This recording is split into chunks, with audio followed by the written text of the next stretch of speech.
seen a puppet show before? Oh, come on. Okay. Okay, that's really good. So this one will be a different story, hopefully. And hopefully you enjoy. Now, before we start the puppet show, we're gonna do a really quick 1-minute meditation. Has anyone heard of the word meditation?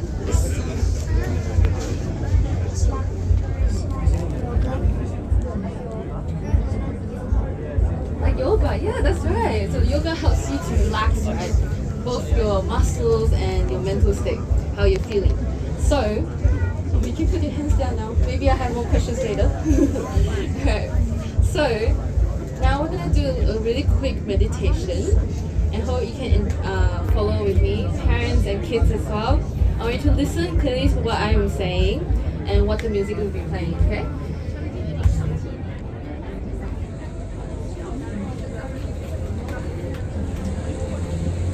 Alright.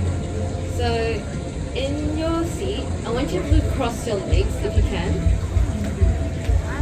If you're standing, you can stand just comfortably, the most stable state that you can be. When you're sitting, if you can't cross, just be the most comfortable state. For those who are wearing glasses, you can take off your glasses as well. It can be quite heavy sometimes. Put it on the ground or in your clothes pockets. Now everyone to close your eyes. Close your eyes. I want you to listen to the waterfall sound.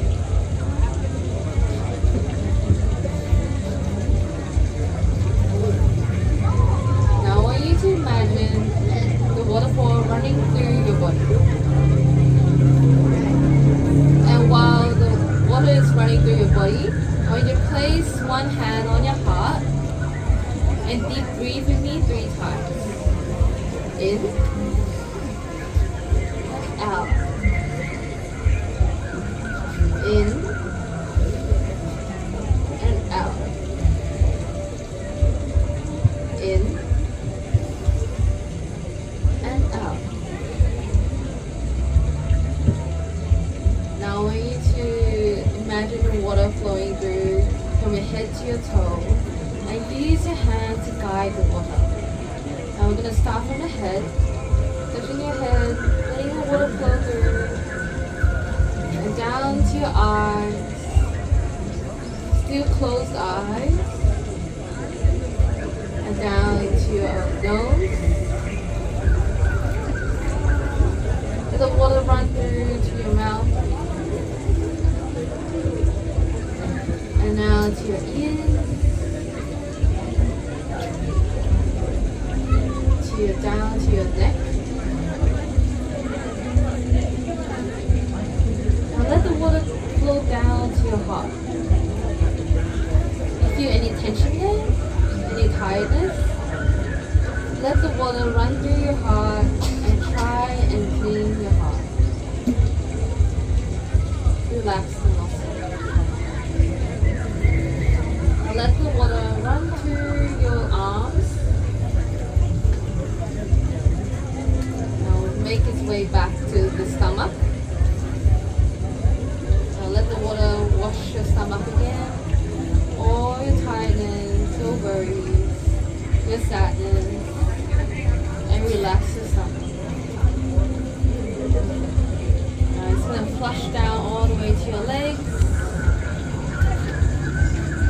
to your knees, down to your ankle, all the way out of your toes. Now that the water has passed, you can place your hand on your heart again and deep breathe with me 3 times. In and out. One more. In and out. In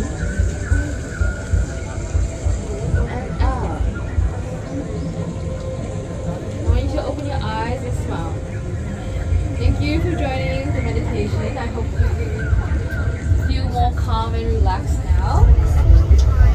Now we're gonna go to the puppet show now, and I will let Amy lead. Don't fall asleep, even though you're so calm.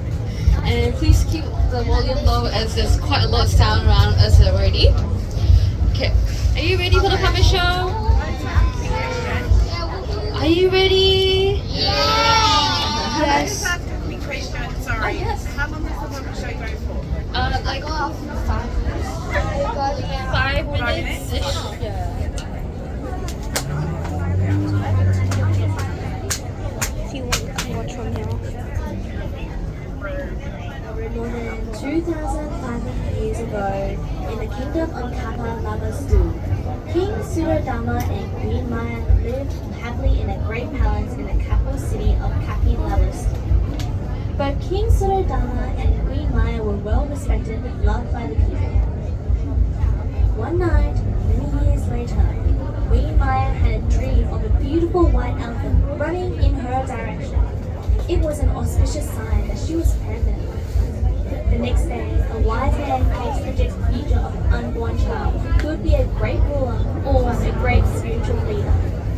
The king wanted his son to become a great ruler just like himself and did everything in his power to make sure the prince will never suffer by keeping him in the palace. On a full moon night, on the 5th lunar month, while on the way to visit her parents, Queen Maya gave birth to a baby born in the lunar garden. 5 days after the prince's birth, the king asked the wise men to select a name for the prince. They named him Siddhartha, which means the one who wishes to be fulfilled. When Prince Siddhartha took his first 7 steps, every step he made became a lotus flower under his feet. With one hand pointing to the sky and the other to the ground, he said, "This will be my last birth into this world. I am living." The prince grew up to be naturally compassionate and was very kind to all living beings. One day, when Prince Siddhartha was walking around the garden, he heard a song coming from outside the castle walls. He became very curious and wanted to know more about the outside world. For many days, he asked the king for permission to go outside, but his father always said no. Finally, one day, the king allowed Siddhartha to go on a short visit to the nearby towns, accompanied by his servant Chana. When the gate of the castle opened, he was very happy to see the people of the village, and they were too very happy to see him for the first time. After walking around the village for some time, he saw a sick person. So he asked Chana, "What happened to that man?" Chana said, "When you don't take good care of your health, you can get sick." After that, they then saw a very old man, and the prince asked again, "What happened to him?" Chana said, "When you live many years, you get old." And after that, they saw a dead body. So the prince asked him again, "How about him?" So Chana said, "If you don't take good care of your health, or when you live for many years, one day you will die." After seeing this, he felt very sad, and he had never seen anything like this before. His parents had always hidden something from him. On his way back to the castle, he then saw a man in a yellow robe. He noticed that man looked very peaceful and happy. Chana explained to him that the man was a monk. The monk had left his family and had given up his desire for pleasures in search for freedom from worldly suffering. The prince felt inspired by the sight of the monk and wanted to leave home in search for freedom in the same way.